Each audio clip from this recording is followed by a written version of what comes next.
एक बार की बात है, एक गांव में मूर्तिकार रहा करता था। उसका मूर्तिकला के प्रति अधिक प्रेम होने के कारण उसने अपना सारा जीवन मूर्तिकला को ही समर्पित कर दिया था, जिसका ये परिणाम था कि वह जो कोई भी मूर्ति बनाता था, मानो कि वह वास्तविक लग रही हो। उस मूर्तिकार की बनाई हुई मूर्ति को देखकर हर व्यक्ति उसकी बहुत ही तारीफ करता था।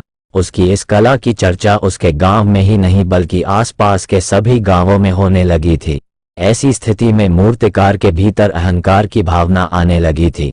वह खुद को सर्वश्रेष्ठ मूर्तिकार समझने लगा था।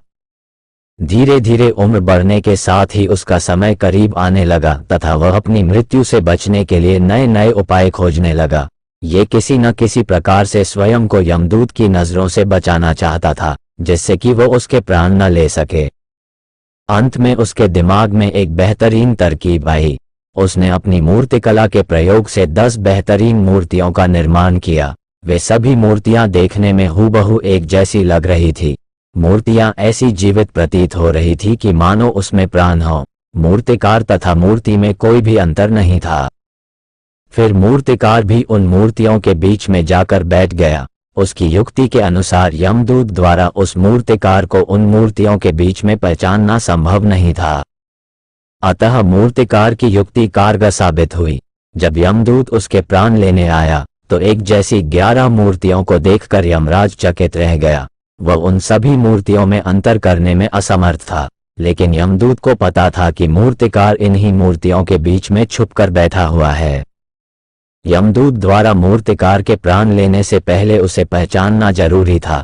यदि वे उसके प्राण न ले पाते तो इसका मतलब प्रकृति के खिलाफ जाना था। प्रकृति के नियम के अनुसार उस मूर्तिकार का अंत समय आ चुका था।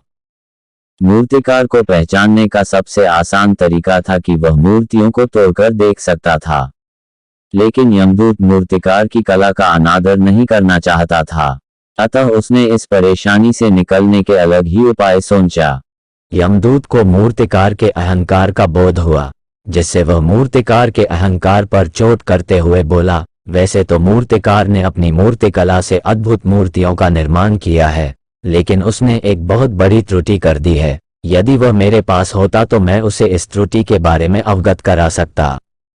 इतना सुनते ही अहंकारी मूर्तिकार के मन में अहंकार जाग उठा तथा उससे रहा नहीं गया। वह झटक कर अपने स्थान से उठा और यमदूत से बोला, त्रुटि, ये संभव नहीं है। मेरे द्वारा निर्मित मूर्तियां सदैव ही त्रुटिहीन होती हैं। यमदूत की युक्ति काम आ गई थी।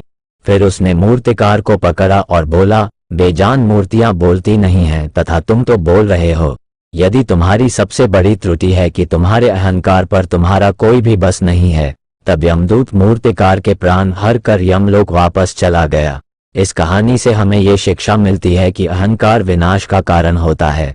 अतः हमें कभी भी स्वयं पर अहंकार को कभी भी हावी नहीं होने देना चाहिए।